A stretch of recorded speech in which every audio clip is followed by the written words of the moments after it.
Fernanda, thank you very much for joining us here on France 24. Is President Bolsonaro under more and more pressure because of his handling or mishandling of this crisis? Hello, Mark. Good evening. Thank you very much for having me here. So, yeah, our situation here in Brazil is really extreme. So he has facing a lot of pressure. We have more than a health crisis to deal here in Brazil. It has become a political crisis also. So you have set up about the numbers, so 50,000 deaths already, and we have more than 1 million confirmed cases. And it's important here to say that those are numbers that are being released by the Brazilian Media Consortium, which was a recently formed group of 6 news organizations that have united to fulfill the government's absence on the commitment on releasing the pandemic informations. So Bolsonaro has not only discredited the disease, the coronavirus situation in Brazil, but it always also has been discrediting the media, the traditional media. So it's really important what we have been doing here to unite and collect the data. So they are getting information from each Secretary of Health from each Brazilian state in order to inform our population. So let me just recap on that, Fernanda. This is a massive cooperation then between the media, who one would usually expect to be competing for viewers, competing for circulation, competing to be seen and heard, but working together to bring a true picture to the Brazilian people about the state of the crisis. Yeah, that's correct. So they are leaving competition aside in order to provide more accurate information for the Brazilian population, since the Ministry of Health has limited the information on their official websites and channels. So they have reduced the quality and the quantity of this information. The official website was shut down on the 4th of June, and when it returned, it didn't have data regarding the total balance of the pandemic since its beginning. So it has now only the balance and the daily numbers. It's a really important measure that the 6 news organizations are doing here in Brazil. Fernando, of course, it was Bolsonaro who said at the beginning that it was just like having a cold. And when he was questioned by one journalist about the number of people dying, I think it was up in the Amazonian area, he said, well, what do you expect me to do? It's hardly presidential behaviour. Did anybody expect, Fernanda, this situation would occur, that Brazil would now have more than 50,000 people dead because of COVID-19? Well, I think when we look back, since the beginning of this government, we couldn't expect a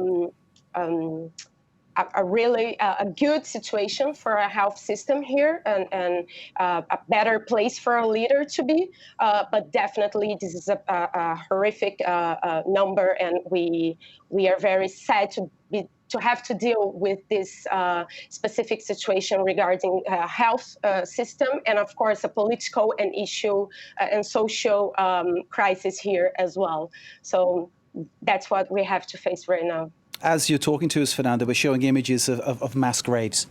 Many people being buried in the same spot in Brazil, which is a sad reality, and it's a really tragic scene. In terms of the way that Bolsonaro has handled this, clearly people perhaps turning against him, I imagine, sort of feeling that he's to blame in some way. Is that what you're seeing? Yeah, definitely. Some part of the situation is some parts of the population are actually blaming on Bolsonaro's type of leadership. So the general feeling here is definitely of neglect and of misinformation. So we definitely lack a strong, honest, empathic, and caring leader. In moments like this of crisis, of course, it is known that public leaders face their praise or rejection, right? And unfortunately, here in Brazil, we are facing now not only the rejection of our government's decisions regarding this health crisis, but a moral crisis in our society and in our politics as well. We have already had 2 ministers of health leaving the government because of misunderstandings with the president. And now there is a military acting on this agenda. So we are facing a political crisis in addition to the health crisis in Brazil, and this puts lives in very risk and danger. Indeed, Fernanda. It's almost been up to. I've noticed Brazilian footballers here in Europe posting messages on social media to tell people to stay safe. It's almost as though personalities are taking control of what happens and not the government. Can I move you on to talk about another big crisis that I know is very close to your heart, the issue regarding the rainforest, the Amazon rainforest. Today, of course, is World Rainforest Day. And again, I'm not purposely picking on Jair Bolsonaro, but this is another issue where he has been, in many ways, he's let down the Brazilian people because he's been accused of not acting to try to save the rainforest. And I'm talking about the fires that we saw that have destroyed vast hectares of that area. Yeah, so as you said, since the beginning of his government, these measures almost against the environmental issues here in Brazil are being talked about.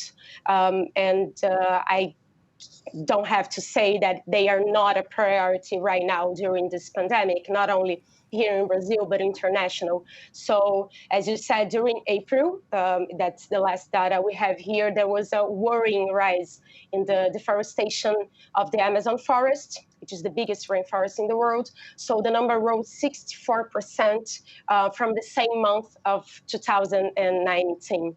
So this is something we have to face during a pandemic. So the other North states, now a lot of North states that are embraced by the forest are facing precarious health situations. So the city of Manaus, which is the capital of Amazonas state, was the first in the country to announce a health system collapse. And although there is no actually direct link between those two situations, the environmental and the pandemic one, it is clear and it's noticed that the official government's efforts are concentrated in the pandemic contingency while the deforestation process keeps occurring. I mean, illegal groups are not implementing social distancing. So we will keep, unfortunately, I really see that we will keep watching the horrible consequences of this process of deforestation and the bad exploration of our forests.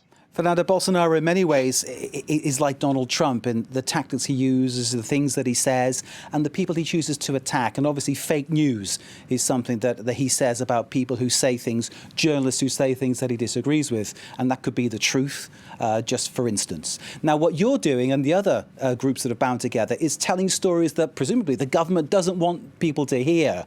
Are you finding that it's more difficult to do your job? Are you finding that people are hostile towards you because of what the government says about journalists? Definitely. I mean, Bolsonaro is constantly attacking journalists and the media outlets here in Brazil. It was something that happened some weeks ago. The journalists stopped going to the press, to the official press, that he would talk to the journalists because he would only attack them, and they stopped releasing and publishing these official announcements from the president. So yeah, definitely he keeps up attacking the media. And it makes really hard for journalists and for the media to do their job, to get official information, because, I mean, as I said before, even the Ministry of Health has shut down its official source of data from the pandemic, you know, and journalists have to do it all by themselves. So, yeah, it's a really hard time to be a journalist here in Brazil. Fernanda, stay safe. Keep up the good work. Thank you very much for sharing your knowledge with us here on France 24. We really appreciate it. And hopefully we'll speak again very soon about the situation in Brazil and beyond. Fernanda Prestes, who's from Fluxa Filmes, a journalist and co-founder of that company.